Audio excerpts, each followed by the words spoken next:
Well, it's been 5 years since I started this YouTube channel, and in those 5 years, there has been a drastic change, a shift in how even Leatherman is operating their company, but even greater how multi-tools are changing in general. Now, Leatherman has been known as pretty much the premium, the leader. Obviously, Victorinox is there at the top and arguably probably the best, but Leatherman has the most plier-based multi-tools, and then they have several others that aren't plier-based, but mainly plier-based multi-tools. And intermixed with that, we have seen how Leatherman has branched out. Of course, they had the Leatherman Arc. Before that, their premium tool was pretty much the Leatherman Charge TTI. That was one of their more premium tools. They came up with the Free series, evolved into the Leatherman Arc. But in between, through the years, Leatherman has thrown out several pocket tools like the Flare. A lot of people, I think, had this clip tool from Leatherman. And even this year, or last year, I guess, perhaps, they came out with this OPNR tool and the Leatherman bead with the bit driver. And a lot of people, especially with the bead tool, laughed at $20 or so. You can use this as a bit driver, how ridiculously expensive that was. And I read you guys' comments. A lot of people hated it and said that is just ridiculous how expensive Leatherman is going. You can buy a whole screwdriver with bits in it for $20, and that's absolutely correct. You can do that. So in the past, we have seen, or people's perception of Leatherman is they are some of the most premium, expensive EDC tool-oriented companies in the world, making sometimes with tools like this more, maybe not fidget friendly, but pocket jewelry to some extent. Now, recently I got approached by email by a company that makes some pretty cool tools to review a $300 pen. Now, the pen wasn't anything except a writing pen, and then it had some fidget functions on it. But for $300, I did not think it would be a good match for this audience. And part of what I want to talk about, it wasn't this right here. This is just a representative of how things are changing. So even our pocket screwdrivers are becoming a little fancier. And we are shifting toward carrying pocket art is really what it is. So it used to be Leatherman was at the top of this game. They were made fun of, but some people thought their things were really neat. But now we see this pocket art from many other companies. And I don't think it's necessarily an awful thing. And I actually enjoy carrying some of it. And some of it is very well made. So Tacray sent this in, and I reviewed this some time ago. This is a fantastic little knife. And then it's got this screwdriver, this rope cutter. Yeah. Pretty cool little tool. There was this very minimalist pen, and then another company sent in this flashlight, which isn't as fancy, but it does sort of go with this green theme. This is another whistle from Tacray that I really like how the anodized coating on it turned out. Really neat. But what I recently ran across was this hasp from Reich Knife, I guess it is. Something like that. And this is a tool. And at first glance, it doesn't look like a tool. You won't think of it, but it's $56. And before you laugh at that, it actually does have some pretty cool functions. This is pretty much like a magnetic fidget factor, which may not interest almost anyone, but inside, if you can get these bits out, there's actually a little screwdriver.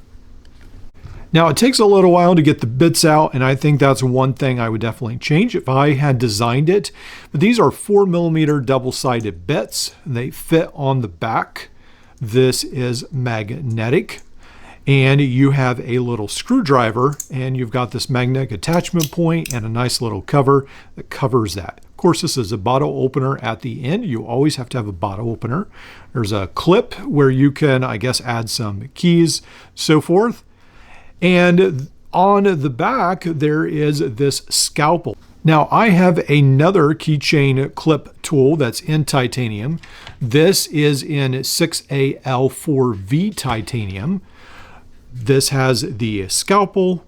It's very easy to find blades for these. These are number 10. You can find tons of those. So that's the knife. And then it has this little spinner. So it's a lot more than just a fidget factor, which a lot of these fidget toys, I guess you could say, or adult stress relievers go for even up to $300 or so. Isn't that crazy? At $56, it's actually a bargain, which seems insane. But I do like it with the screwdriver, the knife, and the clip.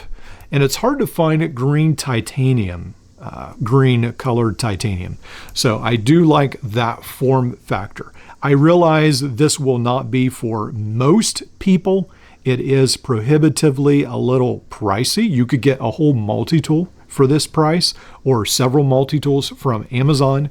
But I do like the build quality of it seems pretty nice. Now this is the case that comes with, so a nice presentation. It has this cleaning cloth, it has the sticker, the card, and yeah, they try to make it, you almost feel like you're getting a Rolex, which is nice. They at least make the effort. It does come with some extra blades, and it comes with this nice little foam padded box with magnetic closure you can put everything in.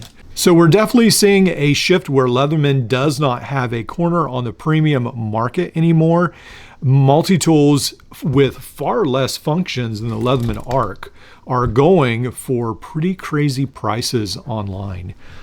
Even pens just by themselves are going for crazy prices, and now I'm seeing that shift toward tools which are increasingly becoming works of art. So even with 711L, one of the things I do like about them, their ratchets and their tools are becoming a lot more premium looking and feeling. They just are next level, which is really, really neat. So at the moment, Leatherman does hold a definite edge on the full-size multi-tool premium market. I'm not arguing that point at all. They do an excellent job with that. The only competitor really in their space at the moment is Victorinox. And while Victorinox holds the edge in quality and consistent quality, Leatherman has a lot more modular aspects to their sort of fixed style multi-tool. So what I mean by that is bit drivers, T-shanks, the like, replaceable wire cutters, all that. And that is still very attractive to a large segment of the multi-tool buyer in the multi-tool world. But some of these small companies are definitely creeping up faster than I would have ever thought. And they're coming up with very premium filling products that are becoming more and more like a multi-tool I would have thought Leatherman would have made. So I would imagine within the next 5 years, we will see full-size multi-tools. I would imagine they will start out with platforms taken off of AliExpress and Amazon, and then eventually they will probably make their own, which will be as good as Leatherman, or realistically, probably better. So I think that's what we have to look forward to in the future. The multi-tool world is evolving very, very quickly. It's becoming a lot more premium. It seems like that's where some of these companies are making their money, is in this $50 and above, $100 and above, $200, $300, $400, $500. If you can do it with a pocket knife, why not do it with a multi-tool? And there's companies that are trying it and they're being successful. So Woobin just recently sent me these lights, and to be honest, these flashlights could not have come at a better time. And I'll tell you why. We'll go ahead, open this box, can pull the tab back. They sent several different colors, variations. Comes with the charging cable. This comes with the chain for around your neck. And then also on mine, yeah, it comes with the clip that you can attach to the end, which is really, really neat. So we'll go ahead and get this chain out, and then this fits over here, and it just snaps right on. I think that's a very clever design. We'll go ahead, get this chain fully connected. Now, when I got this package, actually, we were just back from a vacation to Washington, D.C. We had spent several days there. Busy vacation, And when we got back, this was waiting in the mail. So we carried that inside, started carrying our luggage inside, and we had noticed that it was storming a lot. So when we got home, we started carrying things in. We were all ready to settle down, and we had realized that there were some tornado-related weather activities, some tornado warnings, and unfortunately the storm had caused our power to go out. And these became a lifesaver because these were really great. I got some out of the package. I got 2 out of the package at the time. And then I was able to turn this on and just have it hanging around my neck while I went out and got luggage and brought it in. And it was a perfect light for the job. This is the E2. Woobin is having a special sale. This is their latest release, their latest product. And for the next couple days, they're having a sale where this is $20, and then it does come with several extras. So I'll leave a link to that below. And then let's go through some of the functions that this light has. Now, lest I forget something, here is the instructions. There is the power switch, main light, side light, lanyard hole, magnetic base, Type C charging port cover, Type C charging port. These are the instructions in how to get this light working. Then you can have the 90%, 40%, 15% battery level indicator. Then this talks about the looms. High is 100 lumens, medium is 50, low is 5, 30 minutes, 1 hour, and 7 hours. The side light is 80 and 10, 30 minutes, 3 hours, heartbeat flash, 17 hours. You can have it for that.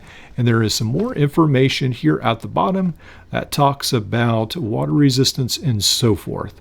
So yeah, pretty cool little light. Let's go through some of its features.